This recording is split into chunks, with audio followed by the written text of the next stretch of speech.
Welcome, ladies and gentlemen, to the Details of Life. I'm your host, Marcus Wilson, and thank you once again for coming and taking some time out of your day to spend some time with me. I sincerely appreciate it, and I'm really excited about today's episode because for months now, I've been getting requests from a lot of people to bring on the coach from University of Evansville. Now, I have fans from all around the world and listeners from all around the world because I played in multiple countries, and I know people listen from all over the world and all across the United States, but I know a large portion of my base is in the Midwest and specifically in Evansville because I played there, had a good career there. And so a lot of the fan base wanted to see me bring Coach Lickliter on. So today's your lucky day. I had an opportunity to catch up with Coach Lickliter last week. And I was really excited to talk to him about a few things because, you know, he's had a really good, diverse career. He was a high school coach. Then he went to Butler in 2001. That team was ranked for the first time in 53 years. And we know Butler has skyrocketed since then, went to 2 national championship games under Brad Stevens. So I feel like he helped catapult that program, went to Miami University in Ohio, went to Marion University, was at Iowa University, also was a scout in the NBA for the Boston Celtics with Brad Stevens. So we talked about all that. But one of the things I was really excited about talking to him about, and I'm sure you're looking forward to this as well, is when he came back to the University of Evansville as the head coach, he came back under circumstances that I wouldn't wish upon anyone. He was the 3rd head coach that year alone.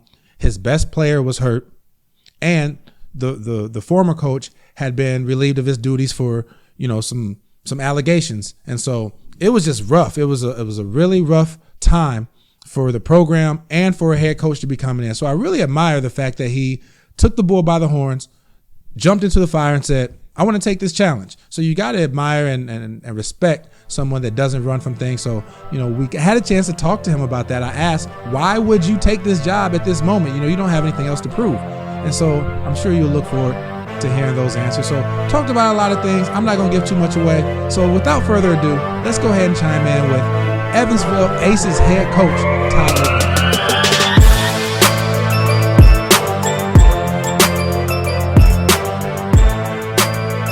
Like I just prefaced everyone, today I have the head coach of my alma mater, University of Evansville head coach, Todd Lickliter. How you doing, Coach? I'm good, Marcus. Pleasure to be with you. Thank you so much for making the time to come on. I've been excited to talk to you. And so we'll get to what you've been doing here at Evansville, but want to start back when you were the head coach at Butler in 2001. I feel like you were the coach that kind of kick-started the success that Butler's had recently. You know, I know Brad Stevens had even more success, but your 2001 team was the first team in 53 years that was ranked at Butler. So what were some of the things that you were doing to help get the success then and to be able to break the top 25 in 2001? Well, I appreciate the compliment, and it was a team effort.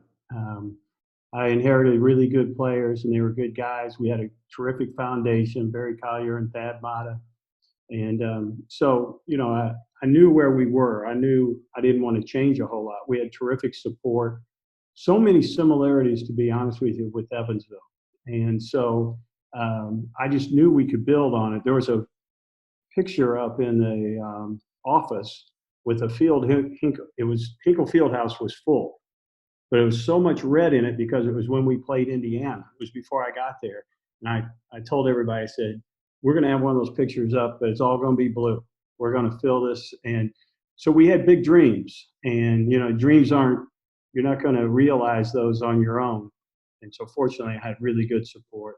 And like I say, the players, they all went to bat for me. And to John Perry, who was the AD, his credit, he didn't worry about making a big splash. He thought, hey, we've got a good system here. The players trust, Coach Lick. And so he went with that move, and I'm indebted. Great experience. Yeah, man. You really did a good job there, and I think that's when the country really started taking notice of how good of a coach you were. And so there's a lot of things that transpired between then and Evansville, so I only have so much time with you. You went to 2 Sweet 16s in 2003 and 2007, was National Coach of the Year in 2007, went to Iowa, 1 year at Miami University. head coach at Marion, and then, you went on to Boston Celtics and became the scout. And so Brad Stevens is one of the best coaches in the business, so I'm going to kind of pick up there. So what was that like working with Coach Stevens, knowing you guys have both been at Butler, and then also, just I'm sure people are interested like I am. What's the life like of an NBA scout? It's pretty good, except for I had a scout say one time it's lonely. And, when you've coached, you're connected with a team. And you really didn't feel that connection. I was a Midwest scout, and I had more of a connection than probably most scouts because of Brad. And you speak of Brad, and it's very gratifying to see his success. He's only worked under me. I gave him his first coaching position, so it's pretty neat. But he was going to be successful regardless of what he did, whether he coached or was in business. His approach, he's got a lot of humility, so he'll self-reflect, he'll improve, which you need humility to do that. He's accountable.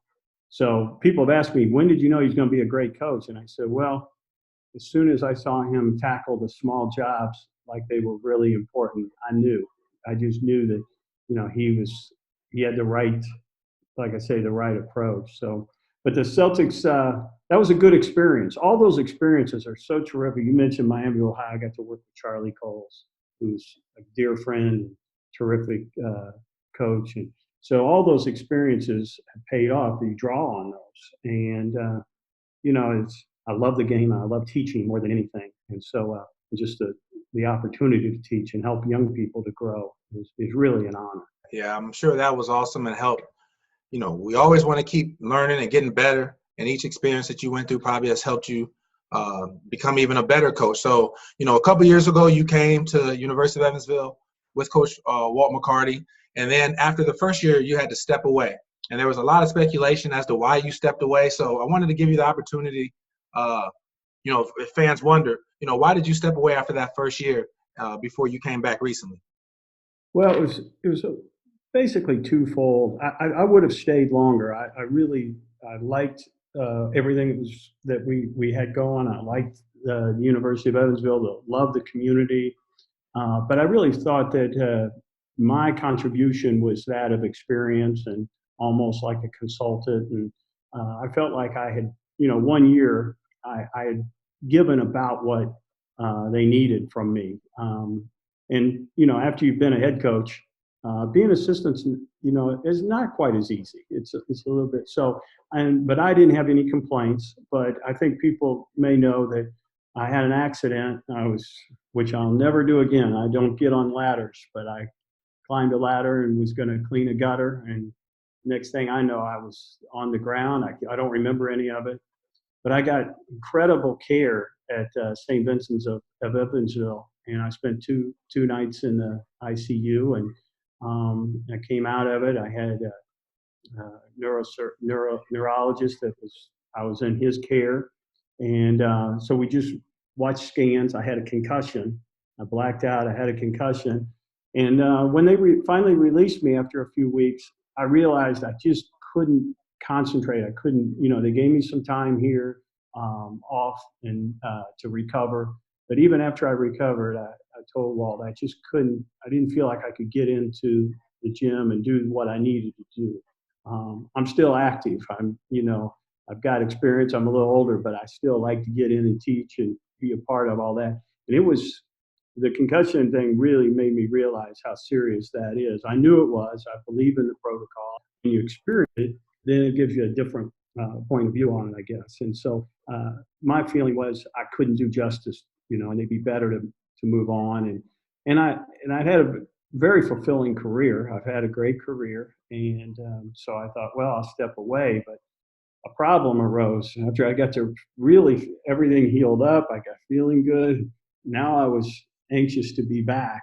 And my son said that they were going to throw a retirement party for me, and my wife said, "No, you're not, because if somebody calls, he'll go back. He'll go right back to work." So she knows. So I couldn't stay away, and then this opportunity arose, and because of my familiarity and care for and appreciation for University of Evansville, and it was obviously one I'm very thankful for. Yeah, I knew that story and I knew about your injury, but I also knew that a lot of people out there didn't know. So I'm glad gave you the opportunity to clear Well, I that feel up. And let great people, now. I'm yeah, thankful. good, good. And with that being said, that leads me to my next question. So you come back this past year, midseason, and honestly, from the outside looking in, it just seemed like a no-win situation. You would have been the third head coach that year. Your best player was already out. You know, it's kind of tumultuous. And so why did you come back into what seemed like a really hard situation to turn things around? And yeah, what made you come back under these conditions? Well, it's multi reasons. There was mutual appreciation, respect. You know, with the administration and for myself. So that was part of it. I missed the game. I missed teaching and being a part of a team. I really enjoyed these players, and they welcomed me back. I didn't know that they would to the degree, but I really am indebted to them for that. But I just knew that the potential and the opportunity at Evansville was something that you kind of dream about as a coach. And it's not the way I wanted the job, but it is the job I wanted, and it was the guys I wanted to lead. And we did struggle, and but to their credit, I felt like they were putting an awful lot of pressure on themselves when I first got here, and so we just tried to refocus on playing good basketball, and they did some. They played better, and I'm proud of them. I think we laid the groundwork. I'm glad I came in when I did because, now we're ahead of the game, so to speak. Yep. And I told you this during the season, so I'm not just saying this now, but I saw immediate improvement in the effort and execution when you came back. And so it's really good to, like you said, I think that did give you a head start. And each coach is different. And so obviously you may run some things a little bit differently than the past coaches, but you got to take it step by step. So coming into your first full season, because I'm sure, people don't realize, even though you came in, like, you're playing games every 3 days. And so one of those days in between is a scout. It might be a travel day. You might have Day off. to have a necessary day off. And Right. so it's hard to implement the things you want to implement. You almost got to continue what was already in place. So now, as your first season as a full head coach, what are some of the things you're thinking about in terms of developing your culture and getting things started off the way you would like? Well, we want the environment to be a championship environment. And you and I and these guys probably don't realize the incredible tradition that Evansville has, but you and I do. And I'm fortunate, although from a distance, I still grew up with it. And so we're wanting to restore. And I think that Butler's a good blueprint. We had, they're similar institutions, and we can do it in a similar way. I think it's very satisfying to do it that way. Our team will be stronger than the single individual. We'll be better together.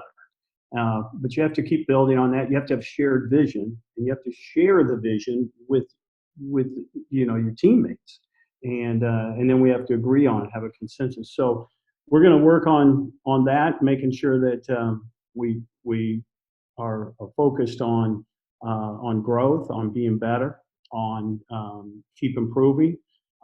Part of that is, hey, you have a chance to earn a very distinguished degree. Make sure you're doing everything you can to make that happen. And the habit is that you're applying yourself, you're preparing well, and then for success. Success doesn't just happen. I've got a quote that I share with them. The person at the top of the mountain didn't fall there. It had to. So it's kind of a climb. There's a lot of enjoyment in that process and making sacrifices for others and seeing them improve, and the camaraderie that you have through through sharing and building one another up. So I think we're working hard on the right approach, on a value-centered program where we're making decisions that are not only best for us but best for everybody, and then applying ourselves. And you build teams. You don't just recruit just talent. You have to have talent. There's no question. But how does that talent fit together? How does what kind of approach do the players have? I just think Evansville has all the ingredients. You can just it's just an easy sell for me because I believe in it so much. So I think those things that we'll do. We'll take a look at at how we want to play. We'll obviously adjust some of that. We'll have more time to do it. So um, we'll. I think we've got the formula. We just got to get it implemented. Yep, yep. Well, I know you got the skills and Yeah. the skills and experience to do it. And so, right now, normally guys we talked about this a little bit earlier, but guys would be in the gym with coaches doing individual workouts with the strength and conditioning coach, getting stronger and stuff in the off season. COVID-19 is taking away much of that. And so what are some of the things that you and your staff are doing in order to communicate with your guys? And what are, since you can't do those things, what are you doing on a day-to-day basis with your team, you and your staff? Well, more than anything, what I want our guys to do is initially was to make the adjustment and adapt to the online learning and be successful in the classroom. And they had a really good spring. I'm proud of them, and so that's great. And then all of our correspondence really has been we've not worried about the physical. We'll be fine there as long as they're staying healthy. So our focus has been on being a good teammate, what that means, proper attitude and approach. And part of that is we said you can practice being a good teammate in this difficult time by following all regulations, adhering to the healthcare uh, guidelines, and being a good teammate in that way. So I'm not at all concerned about the physical. What I want them to do is, and I encourage them to read, to study, to develop, that approach, but to always be safe. So it's really been academics, health, and then team attitude is what we've been focused on. We'll start to expand and do some Zoom meetings now because we have a few in summer school, but not as many. And so we'll have some time where, we can spend some time together and just work through what does it mean to truly be a good teammate, and be a truly a unified team. And what an honor it is to represent your university. Yeah, yeah, most definitely. That's definitely, and we all know, and I know this. Evansville has a great tradition of basketball, but one of the things I'm most proud of is we've always been student athletes, and like you said, focusing on the grades and character and things like that, and being a good teammate. Those things are just as important. So it's good to hear that you are focusing on that. So in closing, I always ask some of the people that come on, because everybody's had some level of success, and you've been successful in multiple different stops. So do you have any habits or daily routines that you do that you feel has helped contribute to your level of success? I do have. Each morning I'm up and I read and I spend time actually in prayer and reading. And it's a special time for me. And, it's something that I don't discuss a whole lot. It's kind of a private part of my life, but people in my family know that that's my time. And I've been fortunate to people have shared with me some excellent reading material, and so you just try to develop and get ready for the day, and make sure your focus is correct. And then that doesn't mean I don't make mistakes. I do, but try to learn from them and move on. And so trying to work on perspective and discernment, and growing as a person and a leader. So thankful for that hour or so in the morning of just kind of quiet time. We all know how important that is, just to get your mind right, and then having your balance of faith and everything. So that's awesome. And I guess in closing, Coach, I'll just say I'm a alum, and I have a lot of pride in University of Evansville, and so I'm really excited about next season, and I'm hoping that we obviously improve. But I've told you, and I think the fans and almost everybody knows my pride for Evansville is through the roof. And so anything that I can do to help, whether it's you or the guys or whatever, whether it's talking to them or whatever, I'm always there. And we'll be calling on you. I'll support whoever is there leading these guys, because I know the experiences that I had of having a full house and having all that experience as a student athlete was just so awesome. I want those guys to experience that, and I'm sure that we're working towards getting there. So, man, good luck with everything. I support you, and thank you for making the time with me today. My pleasure, Marcus. Sure appreciate the support. All right. Thanks a lot, man. Talk to you later. Okay. Thank you, Coach Lickliter, for coming on and spending that time with us. I really appreciate it. And as always, I always root for the people that I bring on here because they're almost all my friends. But this one's a little bit different because this is my alma mater. So I'm really pulling for the Aces to have a great season, turn things around, and have all the success in the world. So I'm behind you, Coach, and let's go ahead and get it done. Next episode, we're going to be bringing someone else from the Evansville area on. He's at what you would call a football school, Coach Brad Brunell from Clemson University. He's from the city of Evansville, as many of people from Evansville know, but another Evansville native doing good things out at Clemson University, and he's had some success in multiple stops, had some success at Clemson. So I'm really excited about bringing him on and having another head coach from the ACC come talk to us, and I'm sure you'll enjoy that. The last thing I'll close with, guys, is, I would be remiss to not mention what's going on in our country today. And please stick with me because I know most of you come here to get a break from all the things that you're seeing on the news. So I'm not going to get into the details about this side or that side. Only thing I will say is this, and I wouldn't ask you to do something that I wouldn't do.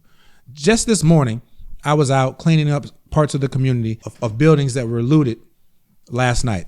And so I wanted to challenge myself. What can I do to make the climate of America better? What can I do to make my community better?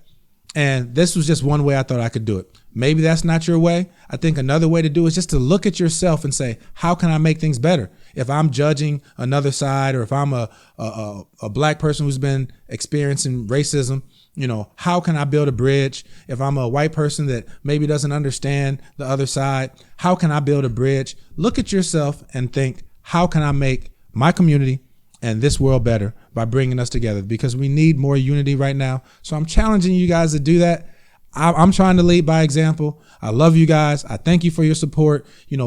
Never, ever paint a whole group of people with just a broad stroke, because it's not like that. You got to dig into the details of getting to know people. And you know what? That's right. Greatness is in the details, guys. Thank you so much for coming in and listening with me today. Come back and join myself and Brad Bunnell next Wednesday, and I look forward to seeing you then. All right? Peace.